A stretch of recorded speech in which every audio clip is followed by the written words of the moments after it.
Hello दोस्तों, कैसे हो सब लोग। दोस्तों स्वागत है आज के सेशन में। मैं आप लोगों को करवाने वाला हूं आज क्लबिंग ऑफ इनकम। तो क्लबिंग ऑफ इनकम के बारे में थोड़ी सी प्रैक्टिस भी करेंगे और कैसे क्वेश्चन आते हैं एग्जाम में मैं वो डिस्कस करने वाला हूं। प्लस आपके साथ क्लबिंग ऑफ इनकम को मैं आज कंप्लीट करने वाला हूं थ्योरी के साथ, ठीक है, विद अमेंडमेंट्स। जो भी इसके अंदर अमेंडमेंट्स आए वो भी डिस्कशन करने वाले हैं। खास कोई अमेंडमेंट है नहीं, बट न्यू जीन के साथ में आपको कुछ बताने वाला हूं ना। क्लबिंग ऑफ इनकम बच्चों अगर हम बात करें सेक्शन नंबर 60 से लेकर 65 में आता है। बच्चों अगर आपको ये टेलीग्राम, अगर आपको ये नोट्स चाहिए होंगे तो आपको मेरा टेलीग्राम चैनल ज्वाइन करना होगा और उसके अंदर आपको ये नोट्स मिल जाएंगे। जहां जहां अमेंडमेंट्स हैं वो मैं इसी के अंदर मार्क कर रहा हूं ना। Clubbing of income section number 60 से लेकर 65 में आता है और एक बहुत सिंपल सा चैप्टर कहता है under income tax act an assessee is generally tax in respect of his own income. बात तो सही है, हम लोग अपनी अपनी इनकम पे टैक्स देते हैं, but there are certain cases जहां पर हमें टैक्स जो है दूसरों की इनकम पे देना पड़ता है। उसी को क्लबिंग बोलते हैं। हमारी इनकम में क्लबिंग हो जाना। The provision for the same are contain in section number 60 से लेकर 64 of the act. These provisions have been enacted to counter the tendency on the part of tax payers to dispose of their property और transfer their income in such a way that their tax liability can be avoided. देखो लोग तो क्या चाहते हैं कि अपनी tax liability को कम करना चाहते हैं, तो वो दूसरों के ऊपर प्रॉपर्टी ट्रांसफर कर देते हैं सो दैट उसको वो इनकम ट्रांसफर हो जाए। जबकि ऐसा नहीं होता है। आपको करने का एक तरीका है, प्रोसेस है। ऐसा नहीं है कि आप कर नहीं सकते।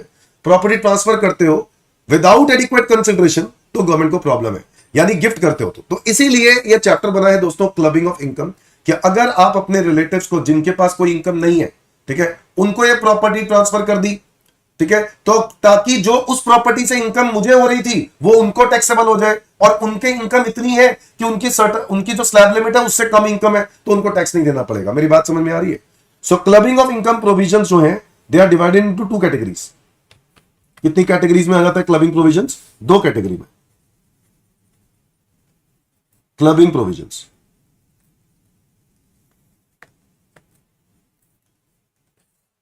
पहली, ऐसे प्रोविजंस जो कि सिर्फ और सिर्फ नहीं, ऐसे प्रोविजन सब पे एप्लीकेबल होते हैं, ऑल एसएससीज। और ऐसे प्रोविजन जो सिर्फ और सिर्फ किन के ऊपर लगते हैं? Individuals, only for individuals. तो क्लबिंग प्रोविजंस जो ऑल एसएससीज पे लगते हैं वो है बेटा सेक्शन नंबर 60 से लेकर 63, और जो इंडिविजुअल्स पे लगते हैं वो है सेक्शन नंबर 64। अब कहता है जो सारे एसएससीज पे लगते हैं उसमें है सेक्शन नंबर 60। सबसे पहले transfer of income without transfer of asset. देखो बड़ी सिंपल सी बात है, मैं अपनी प्रॉपर्टी ट्रांसफर नहीं कर रहा हूं। सिर्फ प्रॉपर्टी से जो रेंटल इनकम है ना, मैं कह रहा हूं टेनेंट को, किराएदार को, कि इनकम जो है किराया जो तुम देते हो वो मेरे को ना देकर मेरी वाइफ को दिया करो। ऐसे केस में क्या वो इनकम ट्रांसफर मानी जाएगी? नहीं मानी जाएगी। जब प्रॉपर्टी का मालिक ही मैं हूं तो इनकम मुझे ही टैक्सेबल होगी। So transfer of income without transfer of asset का मतलब है if any person transfers the income from the asset without transferring the asset itself, then such income is included in the total income of transferor। तो वो transferor की income में वापस जाके क्या हो जाएगी? क्लब। ट्रांसफरर समझ गए ना? ट्रांसफरर वो पर्सन है जो एसेट ट्रांसफर कर रहा है और ट्रांसफरी वो है जिसने रिसीव किया। तो यहाँ पे एसेट नहीं बेसिकली ट्रांसफर किया, इनकम ट्रांसफर कर दी। तो ऐसे केस में वो जो इनकम है वो वापस ट्रांसफरर की इनकम में ही जाके क्लब हो जाएगा। यही बात है सेक्शन नंबर 60 की। क्या ये बात क्लियर है? सो transfer of income without transfer of asset, ये थोड़ा सा बेटा धुंधला है, मैं आपको क्लियर कर देता हूं, इसलिए ध्यान से सुनना जरूरी। Income arising from revocable transfer of asset, revocable transfer of asset. अगर मैं कोई एसेट ऐसा ट्रांसफर करता हूं जो कि रिवोक हो सकता है, मतलब मैंने किसी को एसेट दिया और वापस राइट्स मेरे पास ही आ सकते हैं, तो वो एसेट ट्रांसफर माना ही नहीं जाएगा। उस एसेट से जो भी इनकम होगी वो वापस मुझे ही क्लब हो जाएगी। मेरी बात समझ में आ रही है कि नहीं? So all income arising to any person by virtue of revocable transfer of asset is included in the total income of transfer. Now उसको समझने के लिए आपको सेक्शन नंबर 62 पहले समझते हैं, which is irrevocable. Now what is irrevocable transfer? कह रहा है in such cases income shall not be club. Obviously अगर मैं कोई एसेट ट्रांसफर करता हूं और वो वापस मेरा कभी हो ही नहीं सकता, अगर मैंने एसेट किसी को बेचा और वापस मेरा हो ही नहीं सकता, तो ऐसे केस में जो इनकम है वो मेरी इनकम में क्लबिंग नहीं होगी, क्योंकि इसको हम क्या बोलते हैं? Irrevocable. So in such cases income shall not B clubbed in the hands of transferor. Section 61 will not apply to any income arising to any person if there is a transfer by way of trust which is not revocable during the lifetime of the beneficiary। मतलब जिसके नाम पर मैंने वो trust, जिसके नाम पे, जिसके बेनिफिट्स के लिए मैंने वो ट्रस्ट दिया, ट्रस्ट के अंदर नाम लिख दिया कि भाई मैं ये अपने राइट्स किसको दूंगा? इसको दे रहा हूं। तो अगर किसी को ट्रस्ट के राइट्स दे दिए, उसकी बेनिफिशियरी किसी को बना दिया, बट उसके जीते जी अगर वो एसेट मेरा कभी हो ही नहीं सकता, अगर उसके जीते जी वो एसेट मेरा कभी हो ही नहीं सकता, तो ऐसे ट्रांसफर को इररेवोकेबल बोलते हैं। बट अगर वो उसके जीते जी वो एसेट के राइट्स में वापस रिवोक कर सकता हूं तो उसको रेवोकेबल बोलेंगे। बात समझ में आई? तो इररेवोकेबल का मतलब है मैं वापस अपना कभी नहीं मान सकता उस चीज को। ओके, ऐसे ही any other transfer which is not revocable during the life time of transferee, भाई उसके जीते जी अगर एसेट मेरा कभी हो ही नहीं सकता तो मैं ऐसे केस में वो इररेवोकेबल बोलूंगा। और इररेवोकेबल का मतलब है गवर्नमेंट कहता है इसमें क्लबिंग नहीं होती। In the above cases, income from transferred asset is not includable in the total income of transferor, provided the transferor derives no direct or indirect benefits from such income. बात तो सही है। Section number 63 is revocable transfer. और revocable कहते हैं transfer is deemed to be revocable if it contains any provisions for a retransfer directly or indirectly of whole or any part of income or asset to the transferor. अगर मैंने कोई asset transfer किया और उस asset के rights मैं वापस reclaim कर सकता हूं अपने नाम पर, ठीक है, या फिर उस एसेट से इनकम, उस एसेट से मैं इनकम ले सकता हूं कंप्लीटली या पार्ट ऑफ इनकम, ठीक है, तो ऐसे केस में मैं उसको रेवोकेबल बोलूंगा। So it contains any provision for retransfer, it contains any provision for retransfer directly और इनडायरेक्टली ऑफ होल और एनी पार्ट ऑफ इनकम और एसेट टू द ट्रांसफरर। अगर मान लो एक एग्जांपल देता हूं, एक्स ने वाई को एफडी दे दी, क्या दे दी? एफडी दे दी, फिक्स डिपॉजिट। अब फिक्स डिपॉजिट पे जो इंटरेस्ट है वो 10% आता है। एक्स ने वाई को गिफ्ट कर दी कि भाई तू रख, ठीक है। अब ये यहां पर कंडीशन लगा दी एक्स ने वाई के ऊपर कि भाई तुझे मुझको वापस 6% जरूर इंटरेस्ट देना है, हर साल के साल 6% मुझे इंटरेस्ट मेरे बैंक अकाउंट में डाल दिए, एफडी तू रख ले अपने नाम पे, कोई दिक्कत नहीं है, बट 6% मुझे दे दे। तो ऐसे केस में ये तो रिवोकेबल हुआ ना, क्योंकि आप पार्ट ऑफ इनकम उससे क्लेम करने की बात कर रहे हो। आप अगर पैसा क्लेम करने की बात करोगे तो इसको कौन सा बोलेंगे? Revocable transfer. मेरी बात समझ में आई? अच्छा, ऐसे रिवोकेबल, अगर ये एफडी रिवोकेबल है ना यार, ऐसे ऐसे समझो कि मैं एफडी का जो इंटरेस्ट है 10%, वो उसमें से 6% मुझे मिलने की बात अगर मैंने वाई को कर दी, अगर वाई ने नहीं दिया तो आई हैव राइट कि मैं उससे वापस एफडी ले लूं।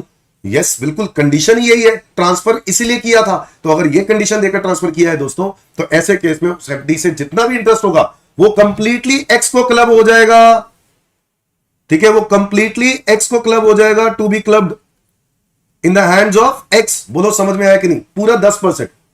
सो transfer is deemed to be revocable if it contains any provisions for free transfer directly indirectly of whole और एनी पार्ट ऑफ इनकम और एसेट टू द ट्रांसफर।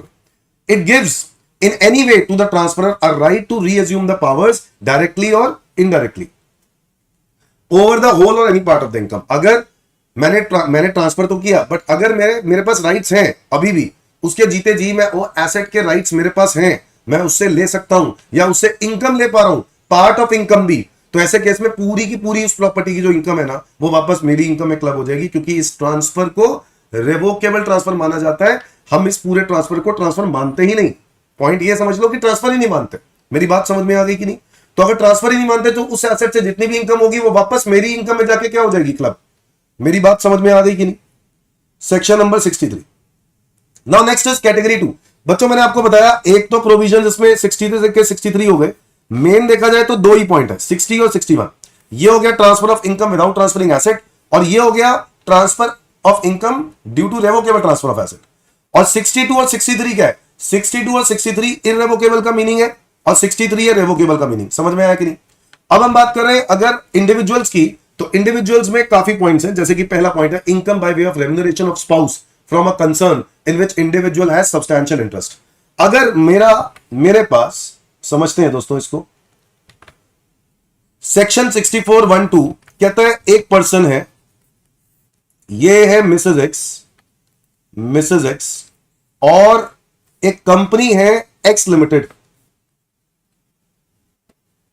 इस कंपनी में एक्स का सब्सटैंशियल इंटरेस्ट है। Substantial interest का मतलब है 20% और मोर ओनरशिप एक्स का है, और वाई यहां पर जो मिसेज एक्स है वो यहां पर क्या कर रही है? जॉब कर रही है। ऐसे केस में जो जॉब से सैलरी आ रही है ना, वो सैलरी क्या होगी? मिस्टर एक्स की इनकम में क्लब हो जाएगी। यही बात हो रही है। क्या मेरी बात समझ में आ गई? बड़ी सिंपल सी बात है। यस सर, मिसेज एक्स की जो सैलरी होगी ना, वो मिस्टर एक्स की इनकम में जाके क्या हो जाएगी? क्लब हो जाएगी। यस सर, समझ में आ रहा है पॉइंट? नाउ अगर ऐसा हुआ तो ऐसा कब नहीं होगा? ऐसा कब नहीं होगा? अगर Mrs X, if Mrs X is earning by applying professional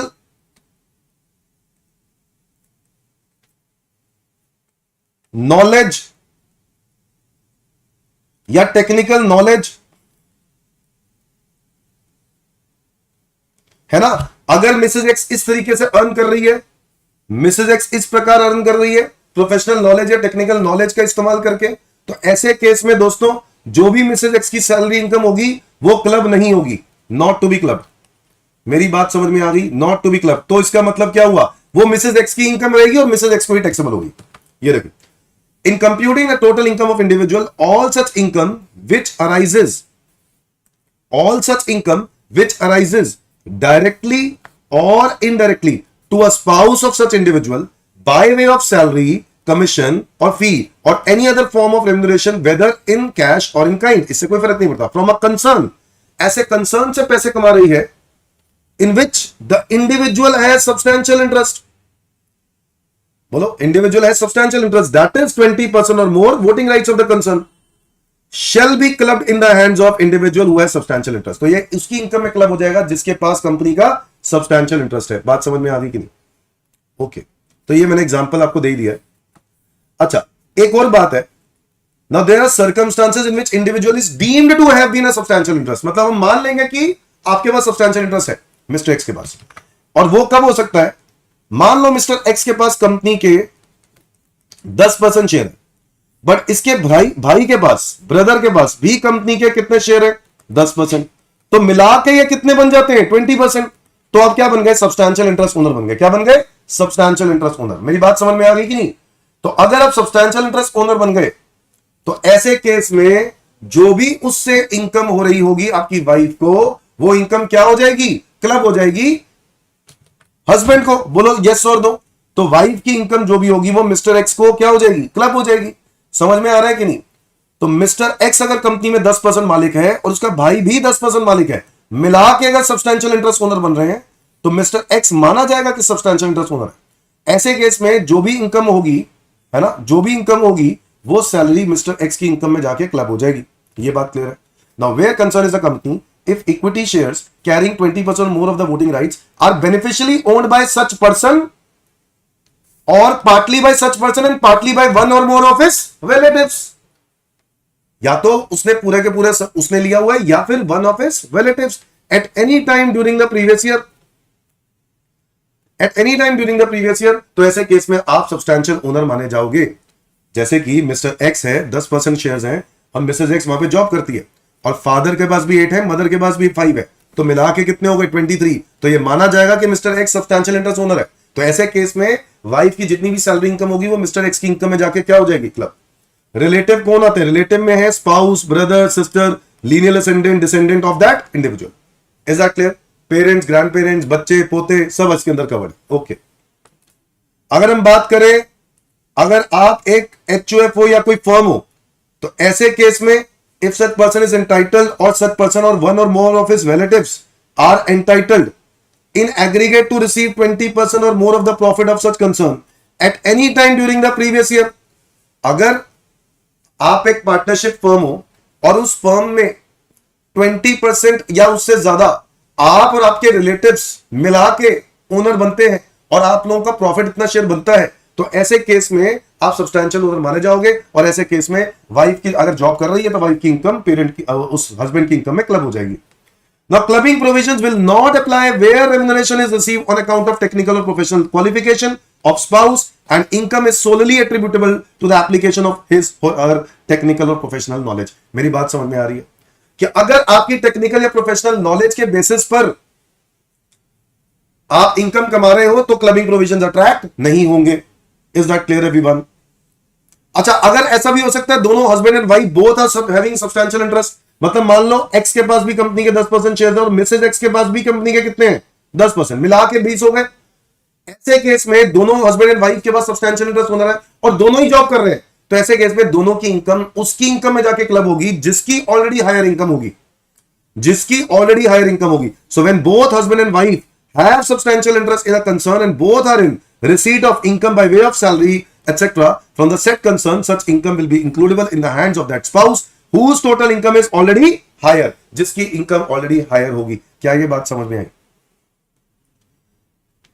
section number 64(1)(4) कहता है income arising to spouse from the asset transfer without adequate consideration. तो अगर मैंने कोई एसेट अपने स्पाउस को गिफ्ट कर दिया और उस एसेट से कोई इनकम हो रही है, तो अगर मैंने उसको गिफ्ट किया है ना, तो उस एसेट से जो भी इनकम होगी वो मेरी इनकम में जाके क्लब हो जाएगी। क्या मेरी बात समझ में आई? So where there is a transfer of asset other than house property, house property को छोड़ के, पता है क्यों? क्योंकि हाउस प्रॉपर्टी में ऑलरेडी हम पढ़ते हैं ना डीम्ड डोनर में, बोलो इसको तो हम ऑलरेडी पढ़ते हैं ना डीम्ड डोनर में, सेक्शन नंबर 27, वहां पे हाउस प्रॉपर्टी कवर्ड है, तो बाकी सारे एसेट्स इधर कवर्ड है। So where there is a transfer of asset directly indirectly from one spouse to other without adequate consideration, जहां पे कोई एडिक्वेट कंसिडरेशन नहीं है, then any income arising to transferee from an asset shall be clubbed in the hands of transfer. कहता है कि अगर ऐसे केस में जब भी कभी कोई एसेट गिफ्ट कर दिया जाता है स्पाउस को विदाउट कंसिडरेशन का मतलब गिफ्ट होता है, देन दैट इनकम, कोई भी इनकम अराइजिंग टू ट्रांसफरी, उसको ट्रांसफरी को इनकम हो रही है from that asset, shall be clubbed in the hands of transferor, transferor को ये क्लब हो जाएगा। क्या मेरी बात समझ में आई? एक्सेप्शन क्या है? डाइवोर्स। बच्चों अगर हस्बैंड और वाइफ के बीच में डाइवोर्स हो जाए, तो ऐसे केस में जो एसेट हस्बैंड ने वाइफ को दिया था, उस एसेट से जो भी इनकम होगी वो हस्बैंड को अब क्लब नहीं होगी, क्योंकि डाइवोर्स हो गया। डाइवोर्स होने के बाद एसेट से जो भी इनकम होगी वो क्लबिंग नहीं होगी। Is that clear to everyone? Is that clear to everyone?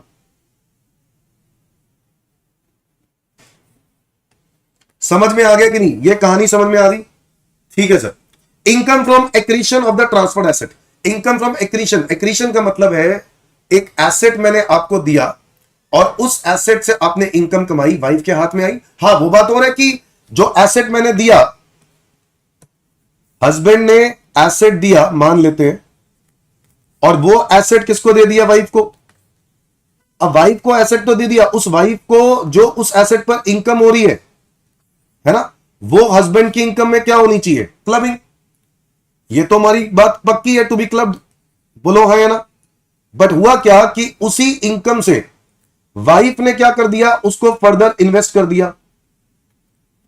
उस इनकम को वाइफ ने क्या कर दिया? इन्वेस्ट कर दिया, और उस इन्वेस्टमेंट पे इनकम कमाई। इसको बोलते हैं इनकम से इनकम कमाना। क्या वो एक्रीशन है? यस, इसी को बोलते हैं एक्रीशन।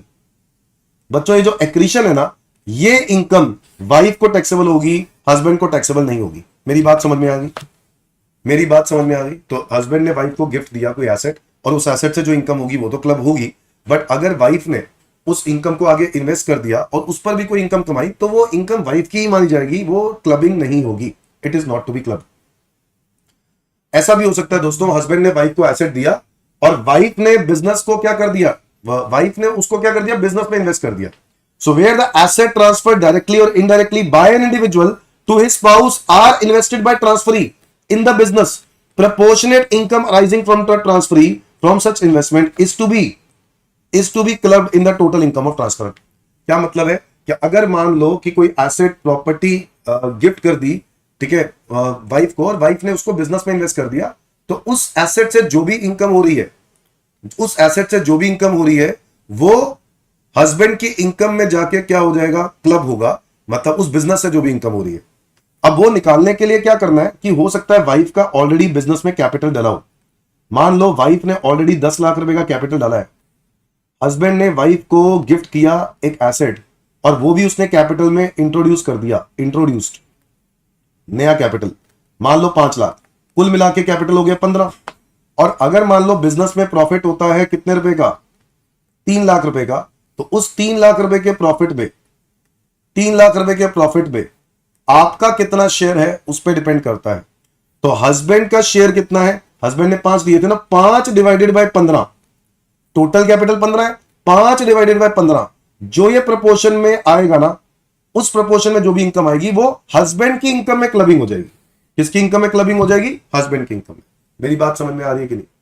तो अगर हस्बैंड के पास जो कैपिटल है, हस्बैंड ने वाइफ को पैसा गिफ्ट किया, ठीक है, और वाइफ ने आगे बिजनेस में इन्वेस्ट कर दिया, तो ऐसे केस में टोटल कैपिटल 15 लाख हो गया, पहले से 10 था, 5 और ऐड हो गया, 15 हो गया।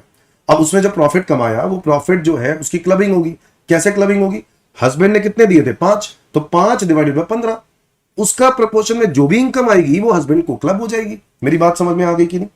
सो if the investment is the nature of capital contribution, then the proportionate interest receivable by transferee from the firm will be clubbed in with the total income of transfer। अच्छा, ये बात तुमने पहले ही कर ली ना।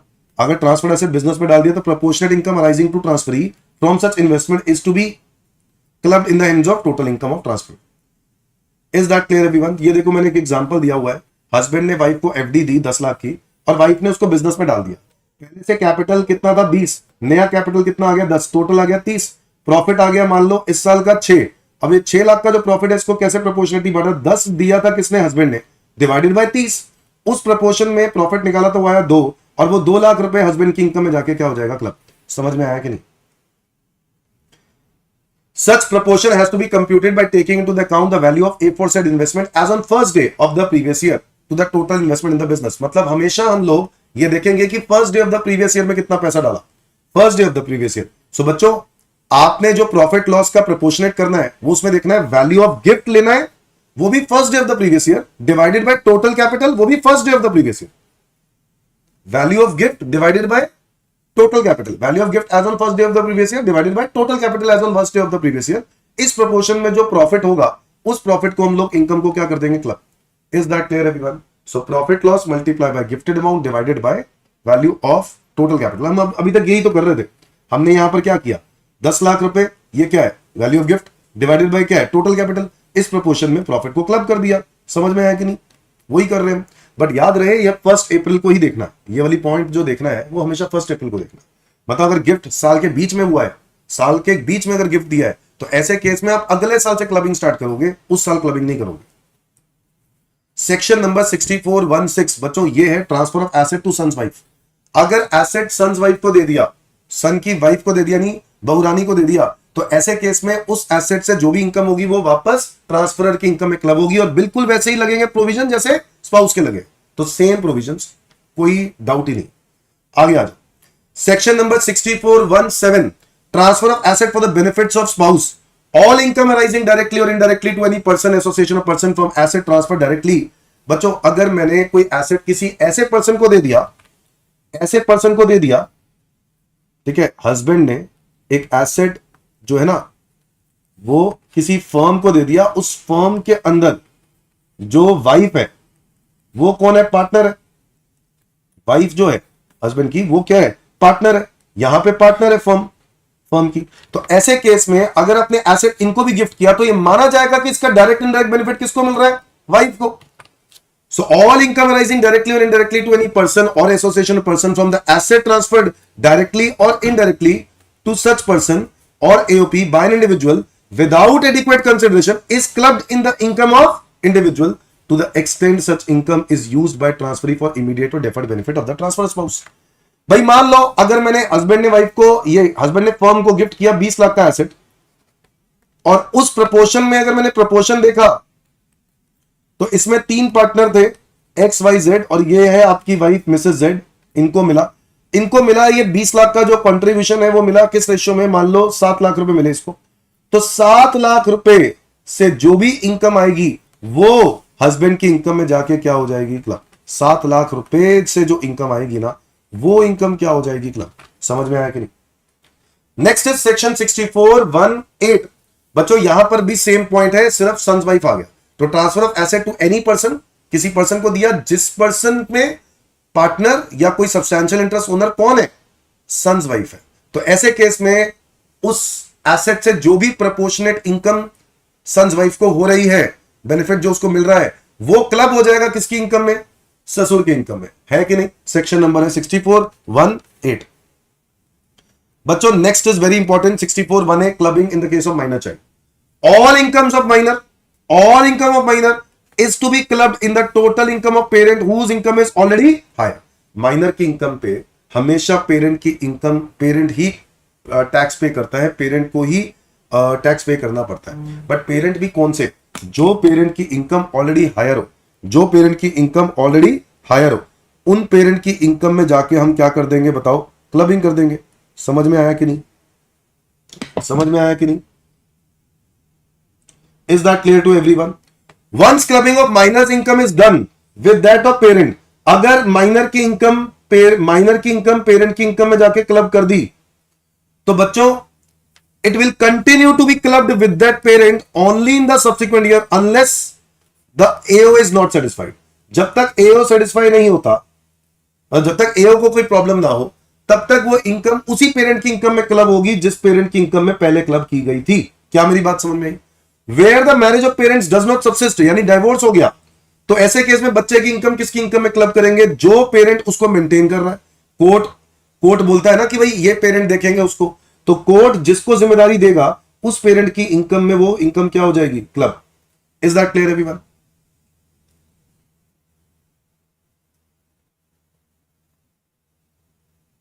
Is that clear everyone? exemption under section 10 clause 32। now whenever the income of minor child is clubbed, जब भी minor की इनकम पेरेंट की इनकम में क्लब होगी, जब भी माइनर की इनकम पेरेंट की इनकम में क्लब होगी तो आपको एग्जेम्पशन मिलेगी सेक्शन नंबर 10 क्लॉज 32 में 1500 रुपए पर एनम, सालाना 1500 रुपए। हाँ जी, साल की 1500 रुपए की आपको क्या मिलेगी? एग्जेम्पशन 1500 पर एनम पर चाइल्ड। ये बात भी याद रहे। Is that clear to everyone?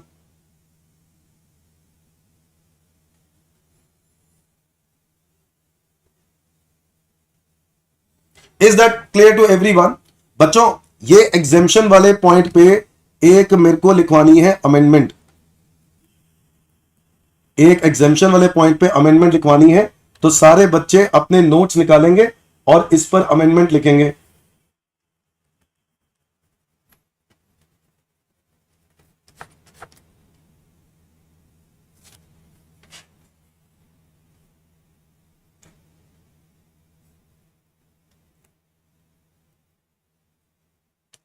In case of new regime, exemption under section 10 clause 32 up to rupees 1500 per annum shall not be allowed। ये एग्जेम्पशन आपको नहीं मिलेगी अगर आप न्यू रिजीम में रहते हो तो।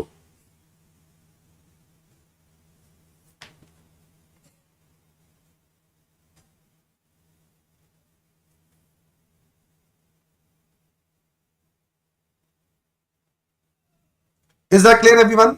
तो न्यू रिजीम में ये एग्जेम्पशन आपको नहीं मिलेगी, याद रखना। ये वैसे तो पुराना पॉइंट ही है, बट इसके अंदर मैंने लिखा नहीं हुआ तो मैंने यहां पे लिखवा दिया। क्या मेरी बात समझ में आई? 1500 रुपए की एग्जेम्पशन अगर न्यू रिजीम ले रहे हो तो नहीं मिलेगी। आगे now there is exceptions sir where minor income is not to be club. कब माइनर की इनकम क्लब नहीं करनी है? बताओ कब माइनर की इनकम क्लब नहीं करनी है? सो कह रहा है with the parents if minor has earned income by way of manual work. Manual work से अगर माइनर ने कमाया है, मैनुअल वर्क से मतलब उसने अपनी मेहनत से इनकम कमाई है, तो उसको क्लबिंग नहीं होगी। Minor has earned income from any activity involving skill, talent, knowledge। अगर टैलेंट स्किल नॉलेज से पैसे कमाता है तो वो क्लबिंग नहीं होगी। If minor is physically disabled, अगर माइनर फिजिकली डिसेबल्ड है सेक्शन 80U वाला, तो उसको भी क्लबिंग नहीं होगी। और स्कॉलरशिप इनकम भी क्लब नहीं होती क्योंकि स्कॉलरशिप इनकम तो वैसे ही एग्जेम्प्ट हो जाती है। क्या मेरी बात समझ में आई? तो बच्चों समझो, माइनर मैनुअल वर्क से कमा रहा है, ठीक है जी, इनकम क्लब नहीं होगी। माइनर ने टैलेंट स्किल नॉलेज का इस्तेमाल करके इनकम कमाई तो भी क्लब नहीं होगी। माइनर फिजिकली डिसेबल्ड है सेक्शन 80U वाला, तो भी क्लब नहीं होगी। स्कॉलरशिप इनकम एग्जेम्प्ट होती है, इसलिए वो क्लबिंग नहीं होगी। बच्चों आगे बढ़ते हैं इंपॉर्टेंट नोट्स में। In the case house property is transfer to minor child for inadequate consideration, अगर हाउस प्रॉपर्टी माइनर चाइल्ड को दे दी for inadequate consideration, then as per section number 27 the transferor parent will be deemed owner of the house property. बोलो आया ना, ये बात हमने पढ़ी थी। बट यहां पर आपको 1500 वाली एग्जेम्पशन नहीं मिलेगी। बताओ क्यों? क्योंकि ये हाउस प्रॉपर्टी का टॉपिक और हाउस प्रॉपर्टी के टॉपिक में एग्जेम्पशन नहीं थी, अदर सोर्सेज में है। तो मतलब अगर यहां पे कोई और एसेट होता तो 1500 की एग्जेम्पशन मिल जाती। समझ में आया कि नहीं? If the house property is transfer to minor married daughter, अब देखो माइनर मैरिड डॉटर के लिए वहां पर एक्सेप्शन है, तो वो यहां पे कवर होती है क्लबिंग में, और इसमें आपको 1500 रुपए की एग्जेम्पशन मिल जाएगी। द पेरेंट विल गेट 1500 रुपए की एग्जेम्पशन। माइनर मैरिड डॉटर को अगर आपने प्रॉपर्टी गिफ्ट कर दी, ठीक है, तो ऐसे केस में उस प्रॉपर्टी से जो भी इनकम होगी वो पेरेंट की इनकम में क्लब होगी और उस पर एग्जेम्पशन मिल जाएगी। क्यों? क्योंकि वहां पर एक्सेप्शन था, वो minor married daughter, house property वाले टॉपिक में। Income of minor child from accretion, बच्चों माइनर की इनकम अगर एक्रीशन से होती है, इनकम से इनकम कमाई, वो भी इनकम हमेशा क्लब ही होगी। So income of minor child from accretion will be clubbed in the hands of parents whose income is already higher. तो ये बात मत समझना कि सर अभी तो स्पाउस का पड़ा, वो तो आपने क्लब नहीं किया। अरे वो माइनर नहीं है ना, वो मेजर है, इसलिए क्लब नहीं किया। बट अगर मैं माइनर चाइल्ड की इनकम की बात करूं, इनकम से इनकम कमाती है, तो भी क्लबिंग होनी है, तो भी क्लबिंग होनी है। If a minor has earned income through talent skill knowledge, और वो इनकम टैलेंट स्किल नॉलेज वाली इनकम को इन्वेस्ट कर दिया और इन्वेस्टमेंट पर क्या मिलने लग गया? इंटरेस्ट मिलने लग गया, तो क्या वो क्लब होगा? बिल्कुल होगा, ये भी क्लब होगा। माइनर है ना, माइनर की इनकम तो हमेशा क्लब होगी, चाहे वो अपने टैलेंट स्किल नॉलेज को कमाकर इन्वेस्ट करके उस पर इंटरेस्ट कमा रहा है। Interest income is always to be club. इससे फर्क ही नहीं पड़ता कि आपने टैलेंट स्किल नॉलेज से पैसे कमाए। समझ में आया? Section number 64(2) conversion of self occupied property, self acquired property into property of HUF. मान लो आप एक एचयूएफ के मेंबर हो, और आप एक एचयूएफ के जो मेंबर हो, एज एचयूएफ मेंबर आप क्या कर देते हो? प्रॉपर्टी गिफ्ट कर देते हो एचयूएफ के नाम पे, कॉमन स्टॉक में डाल देते हो, एचयूएफ के नाम पे डाल देते हो। अगर आपने ऐसा किया तो ऐसे केस में उस प्रॉपर्टी को जब पार्टीशन होगी और आपको हिस्सा मिलेगा, तो आपको और आपके स्पाउस को जो भी हिस्सा मिलेगा उसकी इनकम आप ही की इनकम में जाके क्लब होगी।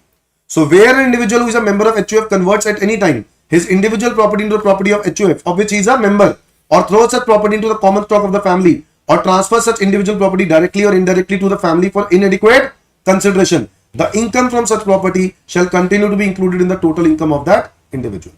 Where the converted property has been partitioned, अगर कल को इस प्रॉपर्टी के क्या हो जाते हैं? टुकड़े, the income derived from such property which is received by the spouse, जो प्रॉपर्टी का इनकम का हिस्सा स्पाउस को मिलेगा, the partition will be deemed to arise to the spouse from the asset transferred indirectly by individual। माना जाएगा कि वो हस्बैंड ने गिफ्ट किया था और उस केस में हस्बैंड की इनकम में ही जाके वो क्या हो जाएगी? इनकम क्लब हो जाएगी। अगर स्पाउस को कोई हिस्सा मिलता है प्रॉपर्टी का, तो स्पाउस को जो भी हिस्सा मिलेगा, उस स्पाउस का जो भी उस हिस्से से इनकम होगी, वो इनकम हस्बैंड की इनकम में ही जाके क्या हो जाएगी? क्लब हो जाएगी। क्योंकि ये माना जाएगा कि हस्बैंड ने इनडायरेक्टली प्रॉपर्टी किसको गिफ्ट करी है? अपनी वाइफ को। क्या मेरी बात समझ में आ गई बच्चों? लास्ट सेक्शन इसमें आ जाता है, section number 65 which is liability of transferee. अगर आप, गवर्नमेंट कहता है कि अगर आप सेक्शन नंबर 60 से सेक्शन 64 में आते हो और आप ट्रांसफर टैक्स नहीं पे कर पाता, तो ऐसे केस में चलो ट्रांसफर के ऊपर ही क्लबिंग होती है, बट ट्रांसफरी उस केस में टैक्स देगा। अगर ट्रांसफर के ऊपर नहीं आ सकता तो ट्रांसफरी देगा। क्या मेरी बात समझ में आ रही? This is a liability of transferee, liability is shifted to the hands of transferee. Next is cross transfers. Cross transfers क्या होता है भाई? देखो बड़ी सिंपल सी बात है, मिस्टर एक्स, मिस्टर वाई दोनों भाई हैं, दोनों भाई हैं। अब क्या हुआ कि दोनों भाइयों की पत्नियां, उनकी कोई इनकम नहीं है मान लो, और दोनों भाइयों की यहां पर सैलरी इनकम है 8 लाख की मान लो, और आपके पास एफडी के ऊपर इंटरेस्ट आता है, एफडी के ऊपर इंटरेस्ट आता है 3 लाख का, टोटल है 11 लाख, और मिसेज एक्स की इनकम 0 है। मान लेते हैं मिस्टर वाई के पास भी बिजनेस है, उसका एक चल रहा है बिजनेस है, उससे उसको 10 लाख की इनकम होती है, और उसके पास भी एक प्रॉपर्टी है, हाउस प्रॉपर्टी है, जिससे उसको रेंटल आता है करीब करीब 3 लाख का, 3 से 4 लाख का। अब इस हिसाब से देखा जाए तो 13 लाख रुपए की मिस्टर वाई इनकम कमा रहा है, बट ये वो चाहता है कि वो किसी तरीके से प्रॉपर्टी क्या कर दे? गिफ्ट कर दे, और ये भी चाहता है कि मिसेज एक्स को दे दे, but again clubbing provision attract हो जाते हैं, तो यहां पर करने का फायदा नहीं है। तो क्या किया इन दोनों भाइयों ने? दिमाग लगाया कि क्यों ना मैं प्रॉपर्टी अपनी भाभी को दे दूं। अगर प्रॉपर्टी यानी एफडी अगर मैं अपनी भाभी को गिफ्ट कर दूं और मिस्टर वाई किसको दे दे? मिसेज एक्स को हाउस प्रॉपर्टी गिफ्ट कर दे, तो हमारा काम आसान हो जाएगा। क्योंकि गवर्नमेंट ने कानून बनाया तो सही, बट कानून इस पर नहीं बनाया, किस पर? भाभीियों को गिफ्ट करने पर नहीं बनाया। ठीक है, तो अगर ऐसा किया तो एफडी पर जो इंटरेस्ट है ना, और हाउस प्रॉपर्टी पे जो रेंट है भाई, वो ट्रांसफर हो जाएगा, और क्लबिंग है नहीं इसमें। इसलिए इनकम टैक्स वालों ने क्रॉस ट्रांसफर का प्रोविजन बनाया। बच्चों ये एक केशव जी मोराजी का बड़ा फेमस केस है। ठीक है, केशव जी मोराजी का साथ ऐसा केस हो चुका है, और इसमें बोला गया कि अगर ऐसा किया तो हम इसको क्रॉस ट्रांसफर बोलते हैं। क्या बोलते हैं? Cross transfer. अगर क्रॉस ट्रांसफर किया तो उस केस में इस एसेट से जो भी इनकम हो रही है, किसको, जो हाउस प्रॉपर्टी का रेंट है उसको जो भी इनकम हो रही है वो वापस मिस्टर एक्स की इनकम में क्लब हो जाएगी, और जो इनकम मिसेस वाई को हो रही है एफडी पर इंटरेस्ट की, वो इनकम क्लब हो जाएगी मिस्टर वाई की इनकम। मेरी बात समझ में आ गई? So in the case of new regime exemption in section 1032 up to 15, अच्छा ये वाला पॉइंट अलग है, ये क्रॉस ट्रांसफर वाली बात समझ में आ गई?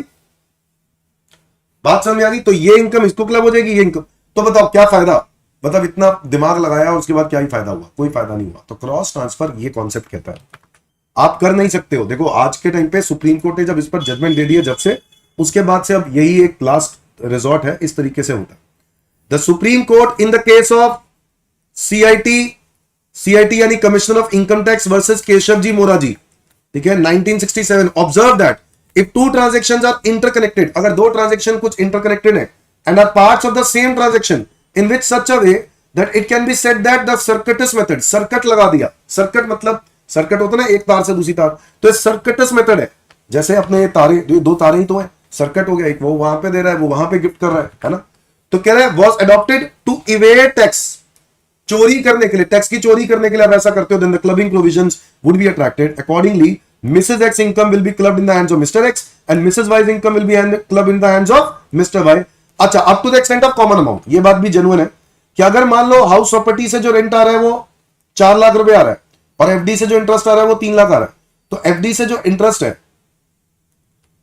और हाउस प्रॉपर्टी, तो कॉमन अमाउंट देखेंगे, तो कॉमन अमाउंट कितना है? 3, तो क्लबिंग से 3 की होगी, जो एक्स्ट्रा जा रहा है उसको कोई दिक्कत नहीं है, उस पर टैक्स नहीं लगेगा, मतलब उस पर क्लबिंग नहीं होगी, क्लबिंग सिर्फ कॉमन अमाउंट पे होगी। बात समझ में आ गई कि नहीं? दैट्स इट दोस्तों, ये तो हो गए सेक्शंस। अब आ जाते हैं 2-3 क्वेश्चंस करते हैं बढ़िया बढ़िया वाले। क्वेश्चन नंबर 1 ही देख लो, 1 minute. Mister Watson has transferred through a duly registered document the income arising from godown to his son, बहुत ही अच्छा काम कर रहा है। Without transferring godown, godown transfer नहीं किया, इनकम ट्रांसफर कर दी, तो ऐसे केस में क्या होगा? सेक्शन नंबर क्या लग जाएगा? सेक्शन नंबर 60 लग जाएगा। ऐसे केस में क्या होगा? अगर ऐसा किया तो गोडाउन ट्रांसफर ना करने पर, इनकम ट्रांसफर करने पर, यह इनकम वापस मिस्टर वत्सन की इनकम में ही जाके क्या हो जाएगी? क्लब हो जाएगी। Is that clear? तो रेंटल इनकम फ्रॉम गोडाउन किसको टैक्सेबल होना चाहिए? मिस्टर वत्सन को टैक्सेबल होना चाहिए। आगे आ जाओ। Decide about the person in whose hands the following income shall be club. I transfer 1000 debentures of 100 each and carrying 12% interest to S on a condition that he will have a right to receive 5% interest till his lifetime. तो लो जी, conditional आपने transfer करी है तो इसको क्या बोलते हैं? Revocable. क्या बोलते हैं? Revocable transfer. और अगर रिवोकेबल ट्रांसफर किया तो उस पर जो इंटरेस्ट आ रहा है यानी 12% का, वो पूरा का पूरा क्लब हो जाएगा किसके नाम पर? आई के नाम पर, पूरा का पूरा क्लब हो जाएगा। Is that clear everyone? Transfer the shop monthly rent 7000 to his relative K on a condition that the shop will revert back to V on death of K. अब डेथ होने के बाद अगर आपके नाम पे शॉप आएगा तो ऐसे केस में ये इररिवोकेबल ट्रांसफर है बच्चों, याद है? इररिवोकेबल ट्रांसफर है। अगर ये इररिवोकेबल ट्रांसफर है तो मंथली रेंट जो है वो क्लबिंग नहीं होगी, ये जिसको शॉप ट्रांसफर की उसी की इनकम में जाके क्या होगी? क्लबिंग होगी। बात समझ में आ रही है कि नहीं? तो ये 7000 रुपए का मंथली रेंट के को क्लब होगा। Done everyone? ऐसे ही एक क्वेश्चन और देखते हैं, क्वेश्चन नंबर देखते हैं 3। मिस्टर बी एक एम्प्लॉई है, had substantial interest in the company, his salary is 20,000 per month. Mrs. B is also working in Y Limited at a salary of 12,000 per month without any qualification. B also receives 30,000 as interest on securities. Mrs. B owns a house property which she has let out. Rent received from tenant is 6,000. Compute gross total income of Mr. B and Mrs. B. देखो इस question को कैसे करेंगे बताओ। Third question में आप यहां पर मिस्टर बी हो और कौन है यहां पर? Mrs B. अब इस केस में आपको सब्सटैंशियल इंटरेस्ट, आपको यह बता दिया मिस्टर बी इंप्लॉय भी है और सब्सटैंशियल इंटरेस्ट भी है, तो सैलरी आ रही है मिस्टर बी को कितनी? 20,000 रुपए महीना, तो साल की कितनी हो गई? 240। और मिसेस बी को कितनी आ रही है? 12,000 इंटू 12 144। भाई अगर ये सब्सटैंशियल इंटरेस्ट ओनर है ना मिस्टर बी, तो ऐसे केस में विदाउट एनी क्वालिफिकेशन है तो क्या करेंगे? क्लब करेंगे। सो लिख दो to be club in the hands of Mr B 144, यहां से हट जाएगा 144। अब इसके बाद आप यहां पर क्या दे दोगे? स्टैंडर्ड डिडक्शन, सैलरी इनकम है स्टैंडर्ड डिडक्शन 50,000 रुपए ओल्ड रिजीम लेंगे तो और फिर इसके बाद ये सैलरी इनकम आ जाएगी, तो यह आ जाएगी 384 माइनस 50, यह आ जाएगी 334, और इनकी हो गई नील। इसके अलावा वाइफ की इनकम दी हुई है, मिस्टर बी की तो दी हुई है इंटरेस्ट जो कि है अदर सोर्सेज इनकम, और वाइफ की इनकम दी हुई है हाउस प्रॉपर्टी की 6000 इंटू 12 72,000, और 72,000 में से भी 30% क्या हो जाएगा स्टैंडर्ड डिडक्शन, तो माइनस 30% विच इज 50,400, तो मिसेस बी को टैक्सेबल होगा 50,400। तो टोटल इनकम होगी 364 और ये होगी 50,400। Is that clear everyone? Is that clear everyone? तो ये एक प्रकार से इनकम पे क्वेश्चन आते हैं। आओ आगे बढ़ते हैं बच्चों। ये माइनर से रिलेटेड एक अच्छा क्वेश्चन है, क्वेश्चन नंबर है 8, ध्यान से सुनना। ग्रॉस टोटल इनकम निकालनी है मिस्टर ए और मिसेस ए की, मिस्टर ए की और मिसेस ए की ग्रॉस टोटल इनकम निकालनी है। आपको सैलरी इनकम दी हुई है 230 मिसेस ए की, और कंप्यूटेड दिया मतलब standard deduction has already been claimed. Professional income दी है पीजीबीपी मिस्टर ए की, कितनी 390। फिर इसके बाद माइनर सन बी ने कंपनी डिपॉजिट से पैसे कमाए 15,000, तो ये हो गई अदर सोर्सेज की इनकम, किसकी? माइनर सन बी की, माइनर बी की। तो ऐसे केस में क्या करना है? क्लब करना है, टू बी क्लब्ड। बोलो किसकी इनकम में क्लब करेंगे? जिसकी इनकम ऑलरेडी हायर होगी, तो 15,000 क्लब करेंगे मिस्टर ए की इनकम में, क्योंकि इसकी इनकम ज्यादा वो हायर है। और इसमें से 1500 रुपए की क्या मिल जाएगी? एग्जेम्पशन, हम ओल्ड रिजीम मान के चल रहे हैं, तो 13,500। इसके बाद माइनर डॉटर सी, ये खुद टैक्सेबल हो जाएगी क्योंकि स्पेशल टैलेंट से कमा रही है, तो ये हो जाएगी सेल्फ टैक्सेबल हो जाएगी। आगे आ जाओ, interest on bank receive on C on deposit made out, इससे कोई फर्क नहीं पड़ता, कमाया तो इंटरेस्ट ही है ना, कमाया तो इंटरेस्ट ही है, तो ये क्लब होगा, तो ये क्लब होगा अगेन माइनर, क्या नाम है इसका? सी। कितने रुपए कमाए? 3,000, ये क्लब होगा, और ये क्लब हो गया, तो हम क्या करने वाले हैं इसको? माइनस 1500, माइनस 1500, क्योंकि पर चाइल्ड की एग्जाम्पशन है ना, तो यह 1500 रुपए टैक्सेबल होगा। आगे आ जाओ, गिफ्ट रिसीव बाय सी, ये 2500 रुपए का गिफ्ट है, 50,000 से कम है, तो वैसे ही एग्जाम्प्ट हो जाएगा। तो बताओ मेरा आंसर क्या आएगा? 4,05,000, और यह आएगा 2,30,000। समझ में आया कि नहीं? तो ये इस प्रकार के क्वेश्चन एग्जाम में कई बार आ चुके हैं, तो इस पर प्रैक्टिस करनी बनती है। क्वेश्चन नंबर है ये 8। तो वैरायटी ऑफ क्वेश्चन अगर हम लोग कर रहे हैं, तो एक question, one of the question हम लोग यहां पर देख सकते हैं, question number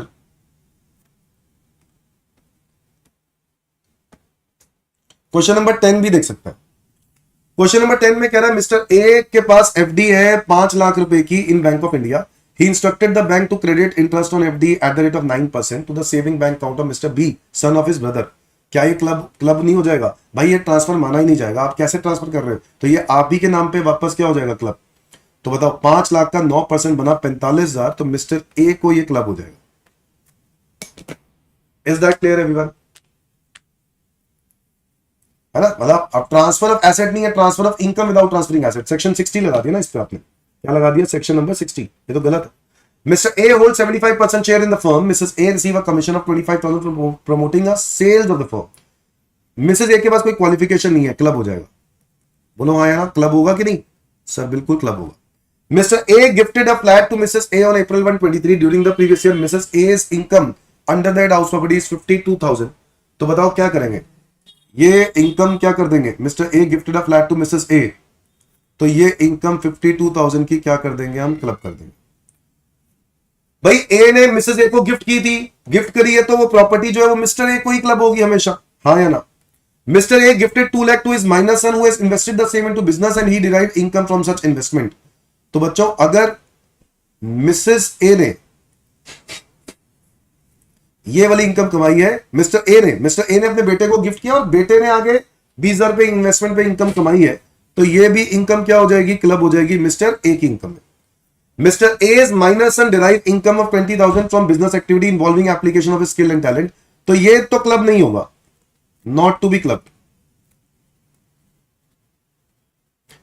mister A got a monthly pension of 10,000, बच्चों 10,000 पर मंथ मंथली पेंशन है, और 10,000 इंटू 12 हो जाएगा 1,20, जिसमें से भी स्टैंडर्ड डिडक्शन माइनस कर देंगे तो 70,000 आ जाएगा, है ना? 50,000 की तो क्या मिल जाएगी? Standard deduction. He had no other income, Mrs A receive salary 20,000 per month, तो मिसेस ए को हो जाएगा 20,000 इंटू 12 240, और उस पर 50,000 की स्टैंडर्ड एक्शन माइनस कर देंगे तो उनकी इनकम आएगी 190। ये इनकम भी करेक्ट है, नॉट टू बी क्लब्ड है तो ये इसको टैक्सेबल होगा।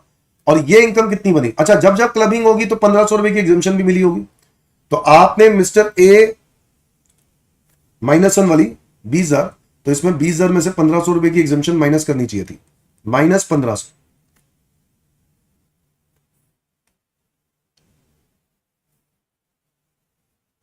अच्छा ये तो मैनुअल वर्क हो गया ना, उसने बिजनेस से कमाया है, ओ मिस्टर ए ने तो बिजनेस से कमाया है, तो भाई आपका आंसर आएगा 45 प्लस 25 प्लस 52 प्लस 70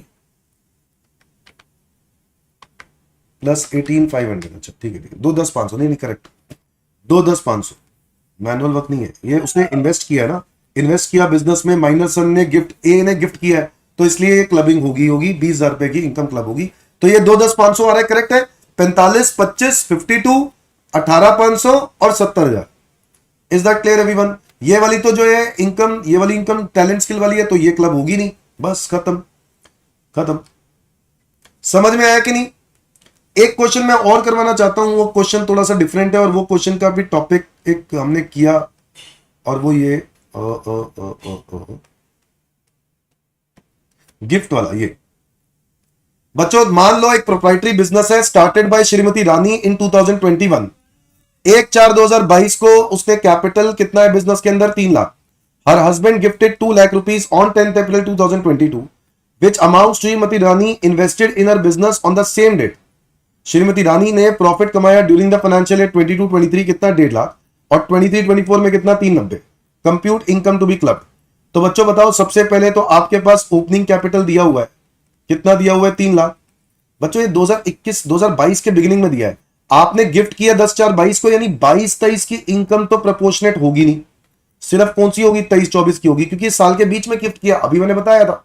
तो ऐसे केस में ओपनिंग कैपिटल के अंदर वो जो गिफ्ट है वो भी ऐड कर दो, एडिशनल कितना हो गया, 2 लाख, और प्रॉफिट जो आया था वो भी इसके अंदर ऐड कर दो। प्रॉफिट कितना है, प्रॉफिट कितना है, 22-23 का 1.5 लाख रुपए, तो ये टोटल मिला के हो गया 6.5 लाख रुपए। तो ये 6.5 लाख रुपए आ गया मेरा क्लोजिंग कैपिटल, बोलो यस और नो। क्लोजिंग कैपिटल आ गया 6.5 लाख रुपए।